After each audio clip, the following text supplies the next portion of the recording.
Really.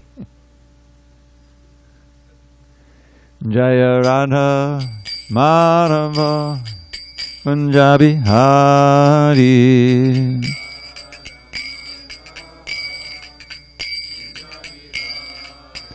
Jaya Radha. What about this gentleman over here? Jaya Radha Madhava Punjabi Hari.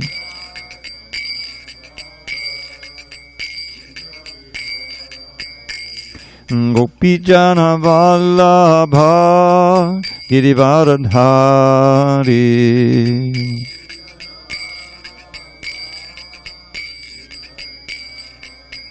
Jai Gopi Jana Vallabha Girivaradhari.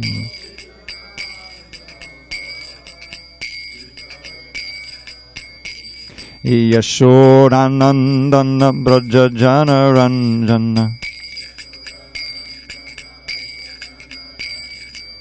Yashodanandana Braja Jana Ranjana. Yamuna Tira Vanachari. Yamuna Tira Vanachari. Jaya Radha Madhava Punjabi Hari.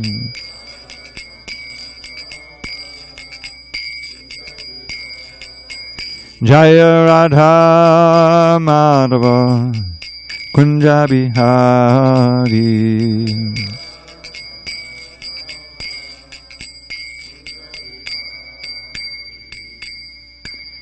Jai Om Vishnupad Paramahansa Parivajikacharya Ashtotar Dadashi Srimad Divine Grace Srila A.C. Bhaktivedanta Swami Prabhupada Ki Jai. ISKCON BBT Founder Acharya Srila Prabhupada Ki Jai.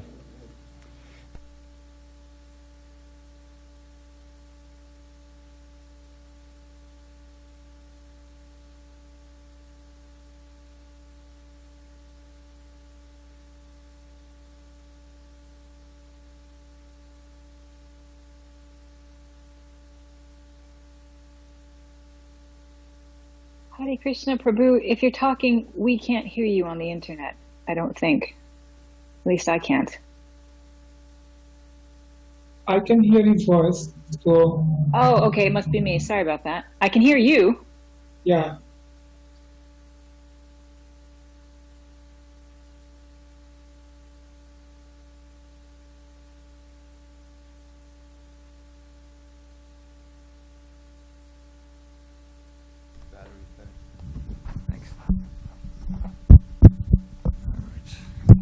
Ananda Koti Vaishnavinda Ki Jai. Namacharya Shri Haridas Thakur Ki Jai. Srimad Bhagavad Gita Ki Jai. Samaveta Bhakta Vrinda Ki Jai. All glories to the assembled devotees. All glories to the assembled devotees. All glories to the assembled devotees. Okay, so we are reading from the Srimad Bhagavad Gita. Hold on a second here, let me... All right. Sorry. Okay. On this 23rd day of August, 2021 in San Diego, we're reading from Srimad Bhagavad Gita as it is, translation and commentary by His Divine Grace A.C. Bhaktivedanta Swami Prabhupada. And we are in chapter 14, the three modes of material nature. I believe on text 12. Tapas? Anyone else? Remember? Hare Krishna Prabhu, I think it is text 10. Text 10? You might be right. Oh, I think you're right. Yeah. All right, text 10. Sorry, check that. Text 10 of chapter 14 on page 575.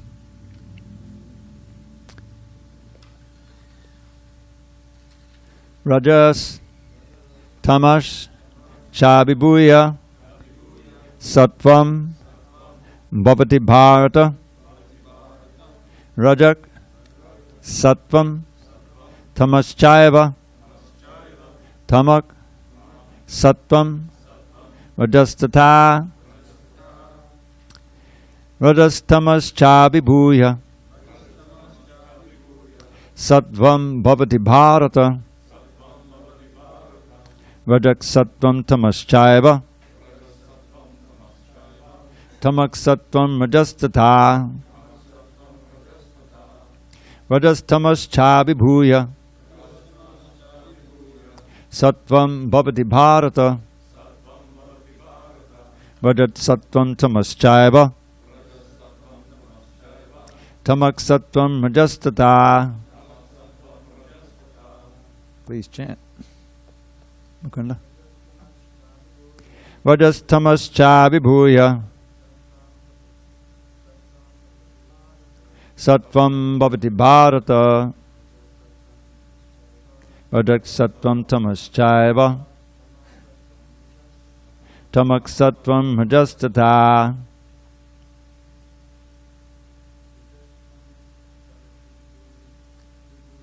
Rajastamascha Vibhuya Tvam Bhavati Bharata Rajak Sattvam Tamaschaiva Tamak Sattvam Rajastata. Ishtadeva. Rajastamascha Vibhuya Sattvam Bhavati Bharata Rajas Sattvam Tamaschaiva. Dhanavar, you want to try? Rajas Tamascha Vibhuya Sattvam Bhavati Bharata Rajak Sattvam Tamaschaiva Tamak Sattvam Rajastata. Okay, I'll read through the word by words. Rajak, the mode of passion. Tamaha, the mode of ignorance. Cha, also. Abhibhuya, surpassing. Sattvam, the mode of goodness. Bhavati, becomes prominent. Bharata, O son of Bharat. Rajak, the mode of passion. Sattvam, the mode of goodness. Tamaha, the mode of ignorance. Cha, also. Eva, like that. Tamaha, the mode of ignorance. Sattvam, the mode of goodness. Rajaha, the mode of passion. Tata, thus. Translation. Sometimes the mode of goodness becomes prominent, defeating the modes of passion and ignorance, O son of Bharat. Sometimes the mode of passion defeats goodness and ignorance, and at other times ignorance defeats goodness and passion. In this way there is always competition for supremacy. Purport. When the mode of passion is prominent, the mode of goodness and ignorance are defeated. When the mode of goodness is prominent, passion and ignorance are defeated. And when the mode of ignorance is prominent, passion and goodness are defeated. This competition is always going on. Therefore, one who is actually intent on advancing in Krishna consciousness has to transcend these three modes. The prominence of some certain mode of nature is manifested in one's dealings, in his activities, in eating, etc. All this will be explained in later chapters, specifically chapters 17, 18. But if one wants, he can develop by practice the mode of goodness and thus defeat the modes of ignorance and passion. One can similarly develop the mode of passion and defeat goodness and ignorance. Or one can develop the mode of ignorance and defeat goodness and passion. Although there are these three modes of material nature, if one is determined, he can be blessed by the mode of goodness, and by transcending the mode of goodness, he can be situated in pure goodness, which is called the Vasudev state, a state in which one can understand the science of God. By the manifestation of particular activities, it can be understood in what mode of nature one is situated. Om Jnana Timarandasya Jnananjana Shalakaya Chakshu Unmidatam Mena Tasmai Shri Gurave Namaha. I was born in the darkest of ignorance, but my spiritual master Srila Prabhupada opened my eyes with the torchlight of knowledge. I offer my humble obeisances unto him and all members of Sri Parampara, the disciplic succession. So, we seem to be prone to be battered around by these different modes of nature.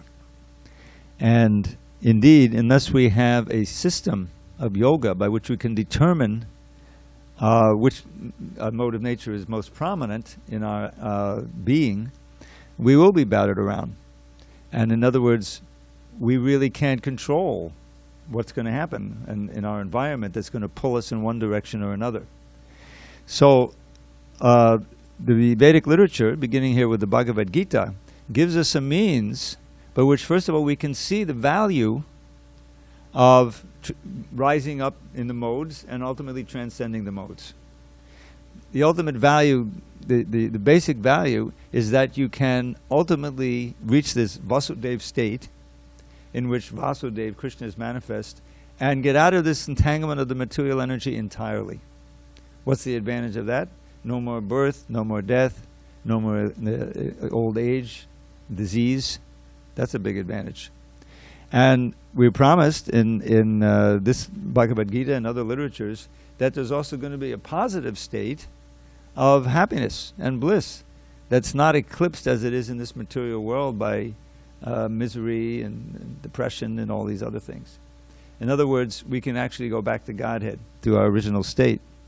So that should be an inducement to find out how one can transcend these modes. And indeed, that's what happens at the end of the chapter. After all of this description, we find Arjuna asking the question, what are the symptoms of one who has transcended the modes? What are the activities? We've heard of that. And how does one transcend the modes? And no surprise here, the means is by unalloyed devotional service to Krishna. So we'll learn that at the end of the chapter. But now we're learning how to recognize how these modes are working. It's almost like we're like fish living in the water. Fish has no idea what water is because he doesn't know anything but water. So in the material state, we just think the modes of nature, that's just what life is about, you know? And, you know, and whatever mode we're in, we'll say, oh, I don't want to be like that.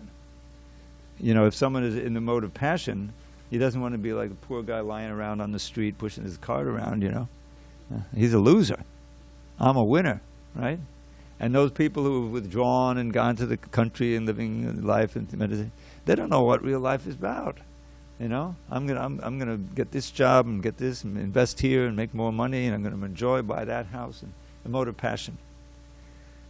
So, and then the person in the mode of goodness is realizing, well, what's it all about? In other words, you begin to ask the question of what's the meaning of all this.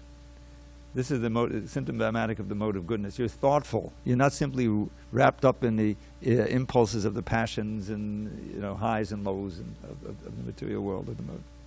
So that's good. But the goodness is not good enough. As we see here, sometimes the goodness will be eclipsed by passion or ignorance and like that. We want to have a means by which we can steadily come to the mode of goodness, stay on the mode of goodness, and ultimately transcend that. And that we find in again, I refer to this second chapter of the first canto of Srimad Bhagavatam, where we have some very relatable or relevant, let's say, relevant verses. So in the second chapter, beginning in text 17, Sutta Goswami is describing to the sages how, by hearing, Shinvatam Sukata Kṛṣṇa Punya Shavana Kirtana Riddandaksto Yabhadrani Vidunoti Suritsatam. So first of all, Suritsatam, that Krishna, he's in the heart of every one of us as Super Soul. We learned that in the last chapter. And he's also sometimes manifests his original form there, Shyamasundar, but he's definitely there. So this verse says that those who are nicely hearing, like the Bhagavad Gita and the Bhagavatam and other Vedic literatures, properly hearing from the right source, Punya Shavana Kirtana, hearing and chanting, then Krishna within the heart, he purifies the consciousness. Vidunoti Suritsatam. What is he cleansing away? The abhadras. What is an abhadra? What is this word? Bhadra means something very auspicious, right? Subhadra Devi. She's source of all auspiciousness. And abhadra is just the opposite. Inauspicious things. Those things which block our knowledge of our real self, completely block our understanding or even interest in a God, and keep us bound to this world of birth and death. Those are abhadras. So Krishna is cleaning those away. He's purifying us from these unwanted desires and confusion and doubts because he's, and this is the key friend, Surit, a key word. Surit Satam. He is the best friend, well-wishing friend of the Satams. Satams means the devotees, those who are Vaishnavas, who are aspiring to know God and working in the right way. So Prabhupada talks about this word Surit. Surit, Krishna uses this word in the Bhagavad Gita at the end of the 5th chapter, the famous peace formula. Bhoktadam yagyatapasam sarvaloka maheshadam suridam sarvabhutanam gyatva mam shantam richati. If you really want peace in this world, it's not going to happen through treaties and the UN. You know, Prabhupada pointed out in 1965 when he came to America, the UN had been around about 20 years, I think. I think it was founded about 45 after the war. And the whole idea is, well, okay, we can't have these wars coming every 20 years. I mean, World War I, World War II. So we'll get together and we'll have a UN charter and, you know, we'll deal in a civilized way and some. But the Prabhupada says all that's happening is the flags are increasing, meaning that there's all of these, more and more nations are joining, but the central idea of peace or the practice by which they can actually attain peace is being ignored. That's in this peace formula. So Krishna says, Bhoktaram yagyatapasam. Those who know me to be the ultimate enjoyer and object of sacrifice and austerity, the master of all the worlds, Sarvalokam, and Suridam Sarvabhutam, the best friend of every living entity. And here this word Surit comes in. A Surit is someone who is a friend who's always your well-wisher, is always ready to work for your welfare. Now you can't find a friend on a material platform like that. There's always a limit. I mean, I'm your best friend, but you've been sleeping on my couch for 3 months, Babu. You know, can you please try to find an apartment? You know, there's a certain limit to how much, you know. But Krishna never runs out. He never abandons us. This idea of like you go to hell for forever, it's completely outside it. There's always that bond. It's just like a father. Krishna, he declared at the beginning of this chapter. Remember, Aham bija pradak pita. I am the seed-giving father. So the father never, you know, feels that there's always some hope. Maybe this son, maybe he'll call me from San Francisco, text, you know, something. You know, I'll leave the door unlocked, whatever. That bond is there. And so Krishna is all this arrangement, this material world. Yes, it's a painful place, but it's what they call tough love. We need chastisement so that we will say, no, that was a bad decision for us to leave the kingdom of God. We should go back. You know, that was the wrong idea. So anyway, so Krishna is a well-wishing friend, and he's giving us, right here, by giving us Bhagavad Gita, by sending Srila Prabhupada, by arranging with his temple. This is giving us a chance. The fortunate few here and who are listening and all over the world, you know, reading Prabhupada's books, those are fortunate who are taking instruction how we can end our millions of years sojourn in this material world and actually regain our original state of eternally bliss and happiness. So here Krishna is describing the nitty-gritty, what's happening in the material world. These modes of nature are acting on us. And when we reflect, we can see, yes, I remember, you know, before I knew anything about Krishna, I had this bout with a certain kind of intoxication or something like that.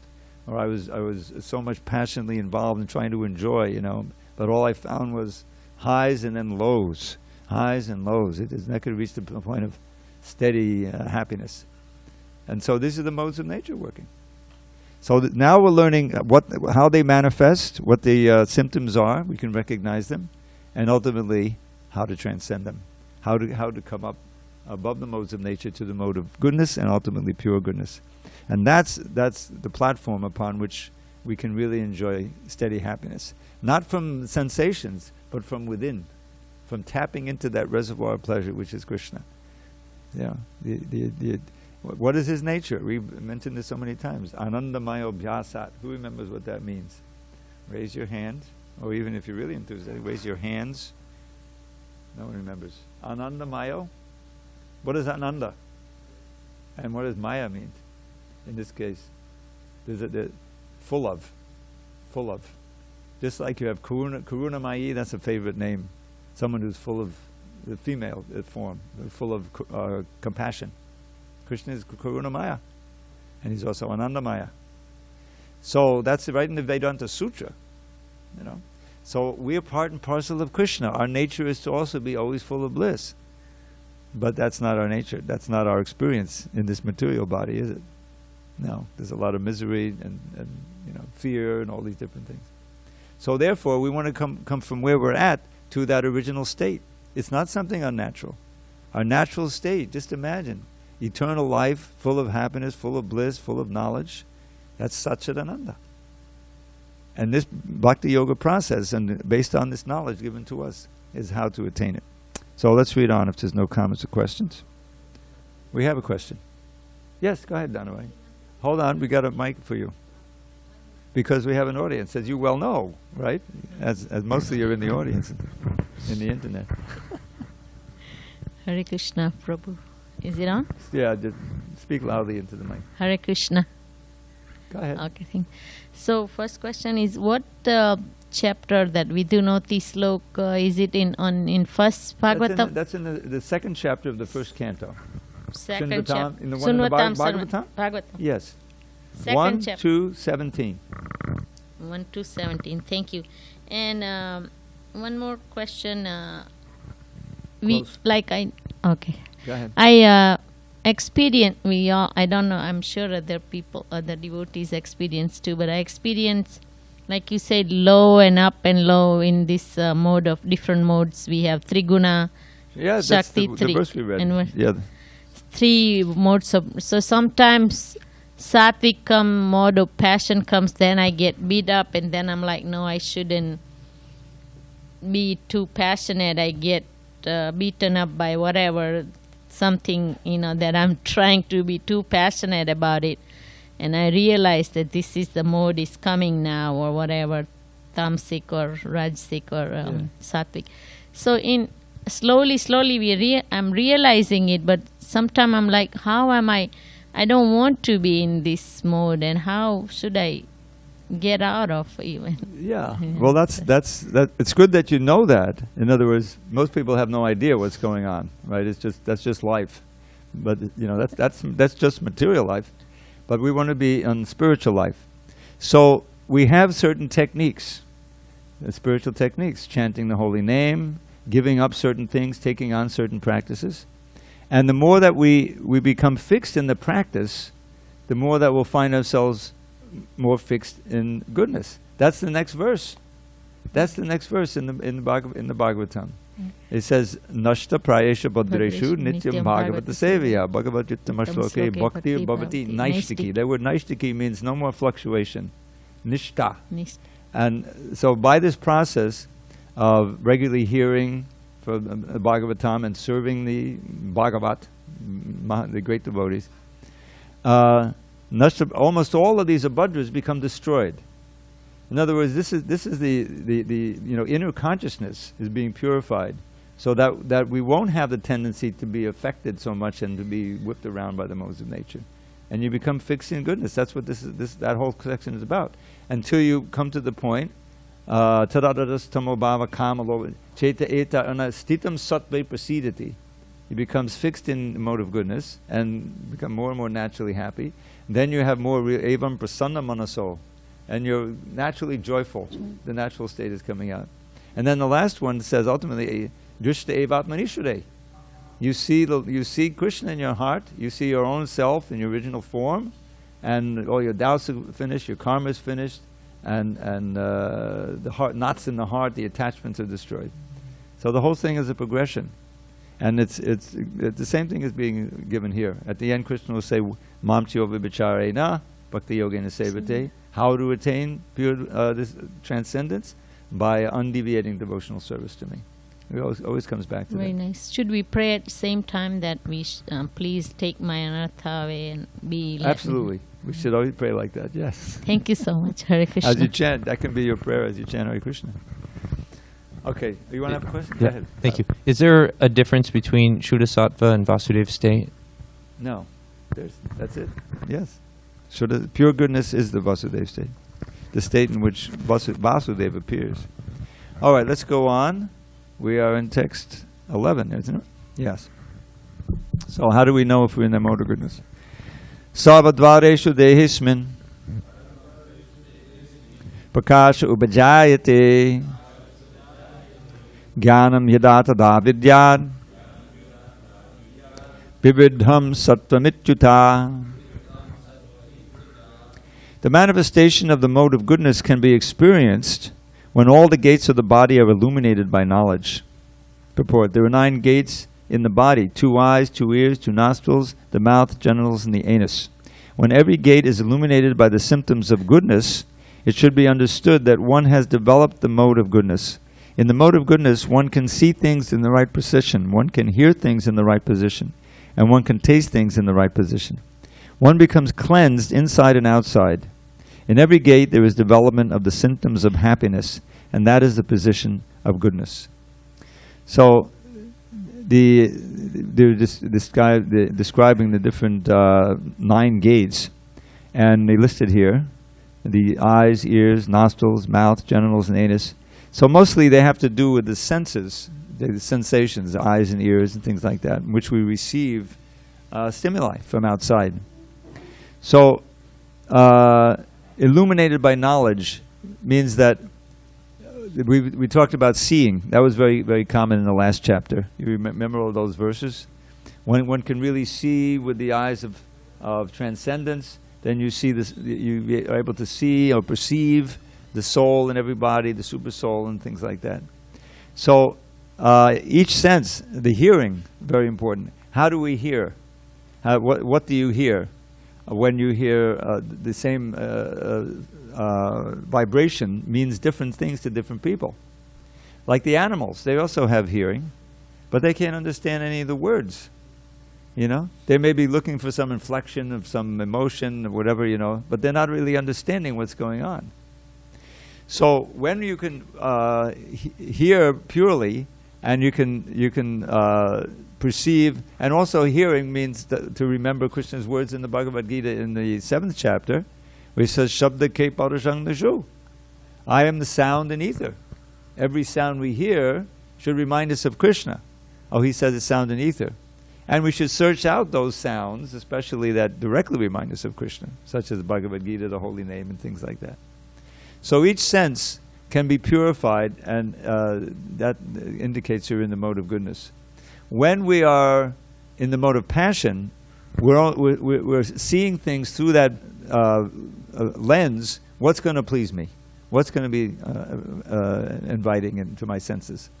Probably would talk about someone in the mode of passion who's very, involved in looking for mates, for his sexual desire. Then we may walk down the street and he'll be assessing everyone on that level. There's an old woman with a cane, forget it. In other words, you may see, but it doesn't register.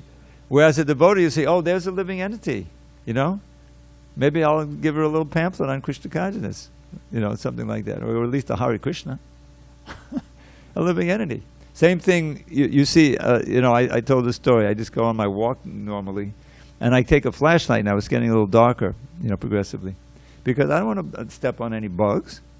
These poor bugs are leading their life, walking, on their world, which is this big square of pavement, where I'm going, and I'm intruding, and some big monstrous thing happens, and they get crushed.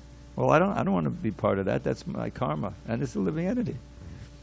Who's going to see like that? You have to see through the eyes of Shastra. So you're seeing the soul in everyone, and you're seeing Krishna's hand in everything. So that's a sign of mode of goodness or pure goodness in the vision, and all the senses can be similarly purified. And in that state, you can see the different state of consciousness. You're not a master and enjoyer and exploiter in this world. You know what I mean? And the mode of ignorance is you're not a victim. Everyone's victimizing you. Everyone hates you. And even the goodness, is that, well, I'm above it all. No, you're seeing everything in relationship to Krishna. That's the mode of pure goodness. All right, let's go on. Lobak pavittir arambha karmanam ashamakspiha vajasyetani jayante vividhe bharatarshabha.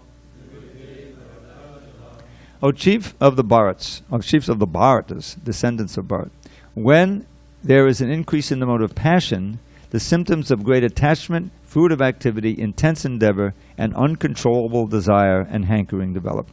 Purport. One in the mode of passion is never satisfied with the position he has already acquired. He hankers to increase his position. If he wants to construct a residential house, he tries his best to have a palatial house, as if he would be able to reside in that house eternally. And he develops a great hankering for sense gratification.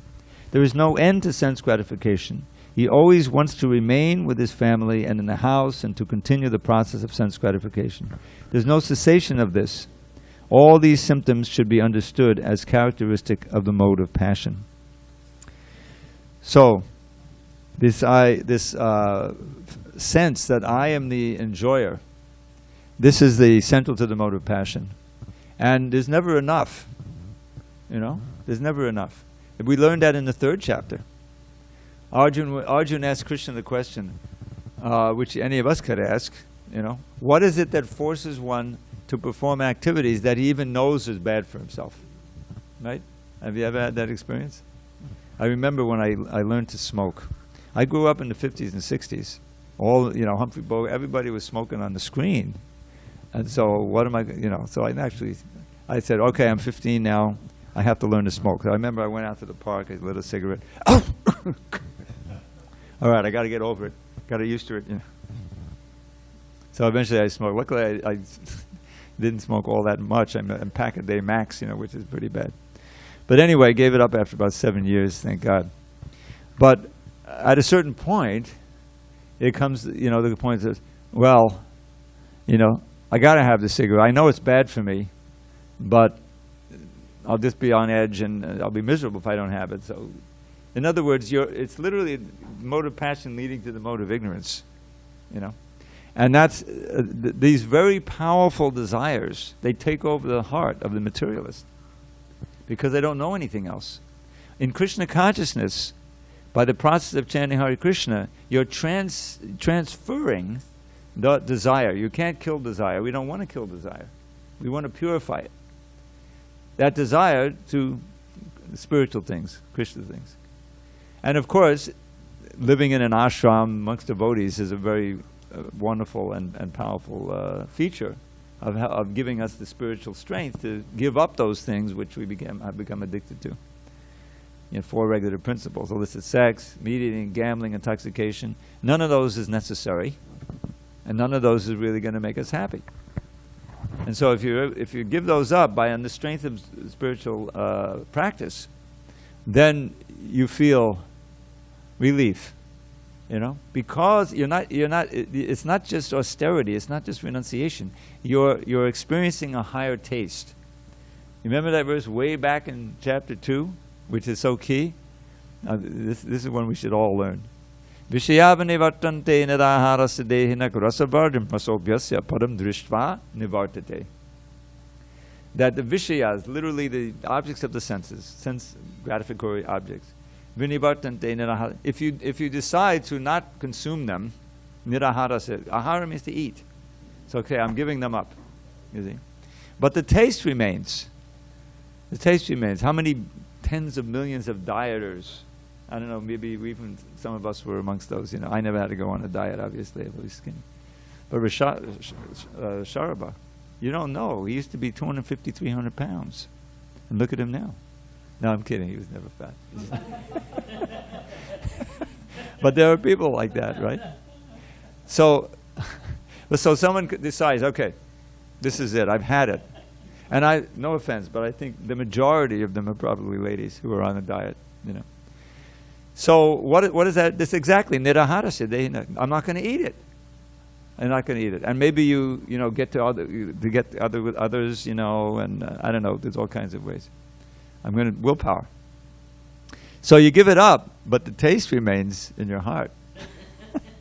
You're passing by the ice cream store or whatever it is, or the supermarket, And eventually, okay, it's great. I've lost 10 pounds in the last month, Now I can splurge, and you go off the wagon before you know it. It's all gained back and more, isn't it? Isn't that what happens? So that's exactly right. Bhagavad Gita, right? This verse, that one may give up the objects of the senses, but the taste for sense gratification remains. But giving up those sense by experiencing a higher taste, param drishtva navartate, the famous higher taste book, and we've sold 100 million of them in different languages. That's exactly what Krishna consciousness is. You get the strength by getting the higher taste, and eventually there's no more lower taste. I mean, no one could. You would have to. You pay me, $1 million. I wouldn't eat a steak today. I just couldn't imagine it. What that implies. The amount of ignorance you have to pull over your consciousness to just casually eat meat. What's at the other end of that? The cows suffering and all of that, or the other animals, and all for what? You don't need it. Pakoras with a little nice chutney. It's completely useless. You see. So that's Krishna consciousness. Rising above the modes, they don't have the power to come into you as long as you're surrendering to Krishna. Your mind is on Krishna. That's exactly what he says in the 7th chapter. Again about the gunas. The Daivayesha gunamami mama maya doratyaya. This divine energy of mind composed of the 3 material modes of nature, it's impossible to cross over on your own. But those who surrender unto me can easily cross beyond it. Surrendering unto Krishna begins with thinking of them, of chanting the holy name. And it's proved. It may sound impossible or Pollyanna, but it works. It's proven to work. If you follow the process, you can actually give up those addictions. And it's such a relief, to be able to do. You're wealthy measured by how much you can do without. The wealthiest people in the universe during the time of Lord Chaitanya, of course, Lord Chaitanya, he's God. That's another thing. But the 6 Goswamis, Chaktva Turnamashesha Mandala Patisharing Sada Tuchavat, Raghunath Das Goswami, Sanatan Goswami, Rupa Goswami especially, they had what today would be millions of dollars at their disposal. And Rupa and Sanatan, they just gave it up when Lord Chaitanya came. They went to Vrindavan, lived under a tree, each in different tree each night. If you want, you can sit on a chair. Do you need a chair, Prabhu? Can we get you a chair? You're okay? Okay, I'm sorry. So they gave it up as insignificant. All that wealth, all that influence, they were right and left hand of the king. You can see, that's where they were. But they were so enthralled with Lord Chaitanya and the prospect of pure love for Krishna that they... Hare Krishna. What is your chair? Okay. All right. Yeah. I'd say those chairs are very nice if you're Japanese, if you're short. They're made by the Chinese for the Japanese. But we got them as a donation, so, Bob is tolerant. He'll be able to do this. Hare Krishna. Anyway, I don't have anything against the Japanese. We have some wonderful Japanese devotees, and they're wonderful people. So, anyway, where was I?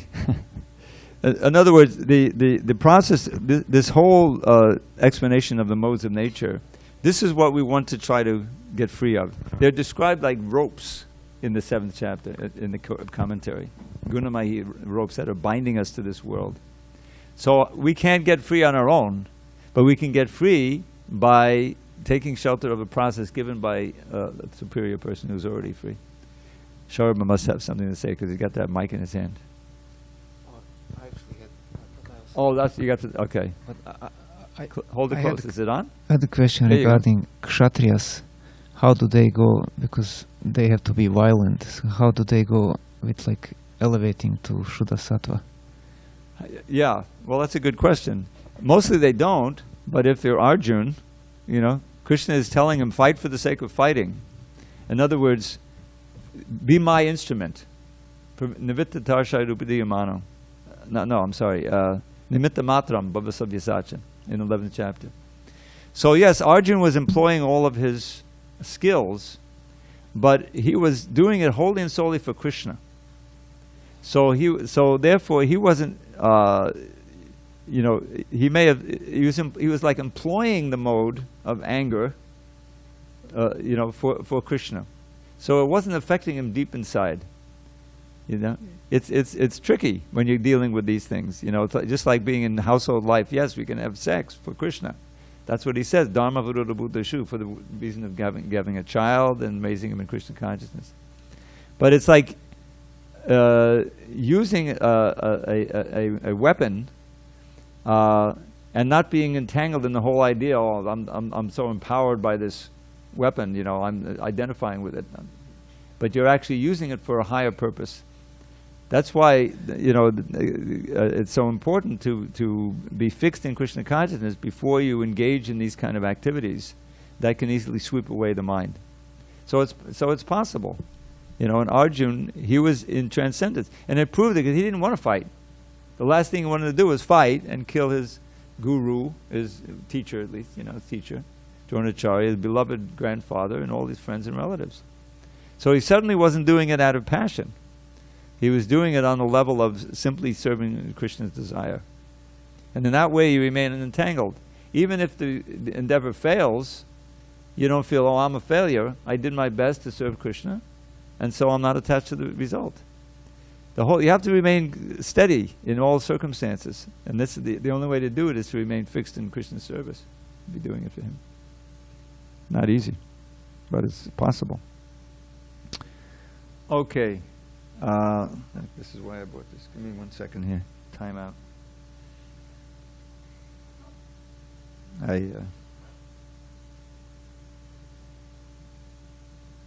Okay. Sorry. Keep this going.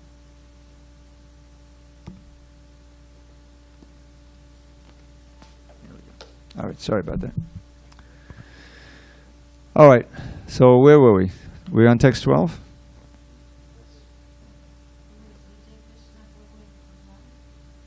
I don't think he must be online. He would have spoken up by now. He was here this morning.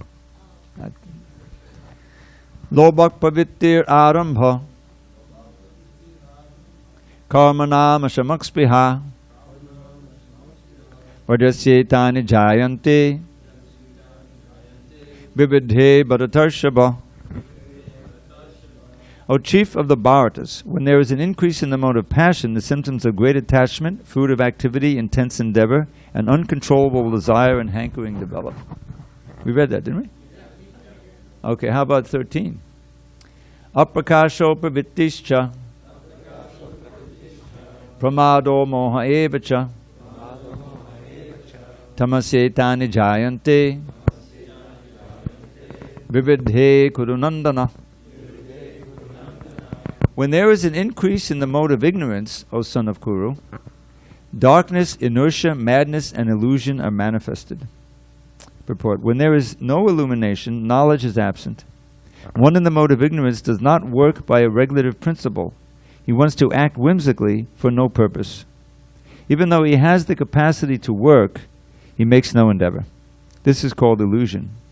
Although consciousness is going on, life is inactive. These are the symptoms of one in the mode of ignorance. So this is a very bad, sad state. And unfortunately, this madness is manifesting more and more around the world. And part of it is, I think, because no one can trust what they're reading and hearing. You know, you pick out your source of knowledge that suits what you already know. But that may be completely off the wall, isn't it? And that's when you can't, when you don't know, you don't have any basis of judging what is real, what is unreal, what is true, what is untrue. Then society is in a very, dangerous state. I think that's what we have. So that's a symptom of the mode of ignorance developing, where all kinds of illusory things are going on, and you don't know what is true, what isn't true. You can't trust your own senses, your own judgment. So this is what Krishna is describing here. Darkness, inertia, madness, illusion are manifested. So Krishna consciousness is meant to be like the sun, illuminating this. We've told the analogy, we have another literature called the Srimad Bhagavatam, which literally is described as the sun giving enlightenment to people of this age. The holy name is described as the sun. Yada baso pyudyan kapalita babadhvanta vibhavo. When chanting the holy name, even the abhas, or the reflection of the pure name, is so powerful that it can illumine one's path out of the dense forest of illusion. You know, and we've all experienced that. If you chant, then you become interested in Kṛṣṇa, and you maybe want to go to the Hare Krishna temple, or open that book that you bought, you know, a week ago or a year ago that's been on your shelf. What is this Hare Krishna? Because Krishna's in your heart. He's giving you instruction. And when you think of him, especially chanting the holy name in this age, that the sun starts to rise on your consciousness. And you can imagine when, you know, pure devotees, they see all around them all of these people in illusion and suffering, and because they're so devotees, they want to try to give enlightenment. That's because you experience, especially, you know, you can see the suffering, you experience it yourself to some degree, and say, here's the remedy. It's like a doctor. He creates. I remember, I'm old enough to remember when the polio vaccine came out, and how, you know, I wasn't that old. I don't know, maybe 7, 8 years old. But I remember those summers before, and the mothers were terrified of what was, you know, the children. My own mother, when she was a child, her mother wouldn't let her go out. They're living in New York. And so you can play on the fire escape. That's as far as you can go. Because, oh, this kid, that kid, they're getting polio, getting, you know, crippled like that. I had a friend who had a bum knee, like that, you know, bum leg, couldn't walk. So then the vaccine Salk, and then what was the second one? Saber. But there was another one that came out. And one was just you just drink the pill. The other you had to shoot. Sabin. Yeah. So anyway, that was like I remember lining up. You know, it was like, oh, what a relief. You know, this is now has come, you know, come, and we can we don't have to live under fear so much anymore. So the same thing when great devotees come and they preach and they bring people in, suddenly there's a great relief. Is that light is coming into our life. There's hope. You know, there's actually a joyful way to live, even in the midst of all this madness. And so that's exactly what the Kṛṣṇa conscious movement is. By Srila Prabhupada's great effort, he's bringing the light of the Bhagavatam. Kṛṣṇa Swadhamo Bhakate Dharma Jnanani Sabisaya. Does it sound familiar? Whenever Maharaj gives class. So when Kṛṣṇa has gone back to his spiritual world, taking with him Dharma and Jnana personified, but the Bhagavatam has risen to give enlightenment to the benighted souls of this age. So we should take advantage of the Bhagavatam and Bhagavad Gita, and you know, try to help others. So here it's describing the symptoms of the mode of ignorance, and very dangerous. We should not cultivate that at all. All right, now summing up. Yada sattve pavidhetu pralayam yati dehabrit tadottama vadam lokan amalam pratipadyate. So not so much summing up, but rather telling the destination of one who leaves his body in the different modes. That's what's going on here. When one dies in the mode of goodness, he attains to the pure higher planets of the great sages. Purport. One in goodness attains higher planetary systems like Brahmaloka or Janaloka, and there enjoys godly happiness. The word amalan is significant. It means free from the modes of passion and ignorance. There are impurities in the material world, but the mode of goodness is the purest form of existence in the material world. There are different kinds of planets for different kinds of living entities. Those who die in the mode of goodness are elevated to the planets where great sages and great devotees live. So then if you want to end the chapter here, you may say, okay, let's do it. Let's cultivate the mode of goodness. We'll go to heaven. But Krishna has already told us in the 9th chapter that that's not going to help you, ultimately. He says, Tetam bhukva swagalokam vishalam chine punye madhyalokam vishanti. That after enjoying maybe for millions of years on these higher planets, your piety runs out and you have to come back down to this world of birth and death. And you very well may be overwhelmed by the mode of passion and ignorance, and who knows then, you may lose the human form. So this going up and down in the material world is not going to help you. Brahma bhuvana, even up to Brahma Loka, that's also a place of return. So the only hope is getting out entirely. And that's what the rest of the chapter, that's why the chapter doesn't end here. It goes on to describe how to transcend the modes entirely. Yes, and we have time for one more question. Okay, okay, Ravi, because you had. Go ahead. You go ahead. I already. She had one already. Your turn. Prabhuji, my question is, Lord Brahma, is he in the mode of goodness or passion? He's in the mode of passion, right? He presides over the mode of passion, and the creation is partially that, but he's also transcendental, many much of the time. I mean, after all, he's the head of our sampradaya. Right. So, because here it says, if you attain mode of goodness, you attain Brahma Loka. So, I thought Brahma is in the mode of. I thought he's in the mode of passion. Well, how could it be goodness? he has to employ the mode of passion for creation, because that's the thing. But it depends on which Brahma you're talking about, because not all the Brahmas go back to Godhead, But our particular Brahma, he's the head of our sampradaya. He's going to go back, and whoever's in pure Krishna consciousness on Brahma Loka will go back with him. Well, not everybody in Brahma Loka will go back to Godhead. So there's opportunity there to cultivate some of the lower modes and come back and come down, rather than stay there. But Brahma, even though he spoke the Brahma Samhita, and he instructed Narada. So, yeah, he's mode of pure goodness. Go ahead. Hare Krishna, Prabhu. Hare Krishna.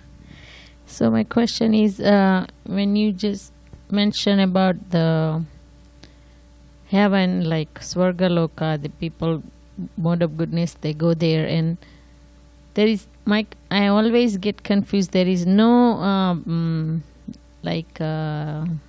bhakti there, or even sages, they go there, mode of goodness, they go there. Is there any bhakti, or how? Because Swargaloka just to enjoy. You have to think Indra Loka, say.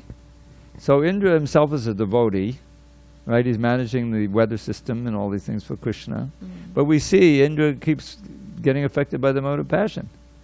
I mean, he became so angry when his sacrifice was interrupted. He didn't want to let Krishna take the tree. What was the tree? The Parijata tree, and had a fight, So he's subject to be affected very much by the mode of passion, even though he's, the master of heavenly realm.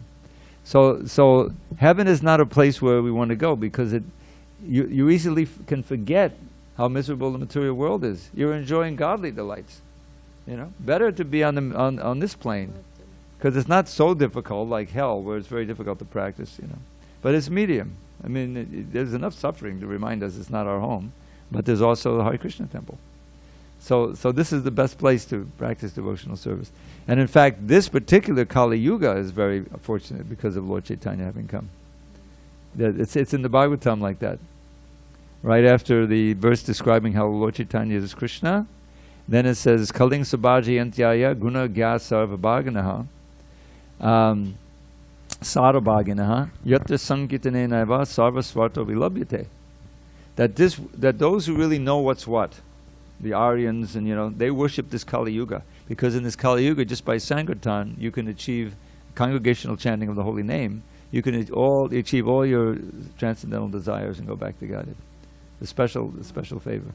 So we're in the best spot at the best time now, So we shouldn't lament. Thank you so much. Hare Krishna. Okay, it's kind of late, but I'll give you one little poem. This is a poem, some of you know this. To become a miser. Now we're supposed to give up this miserly mentality. So what's this prayer to become a miser? So we have to find out what it is. This is in the Padyavali. Vichayani vichayani vichintyani punakpanaha kripanasya dhanani va tvannamami bhavantu naha. Compelled to, now, avaricious means greedy. Compelled to constantly collect and count his precious hoard, the miser contemplates his wealth with avaricious aims.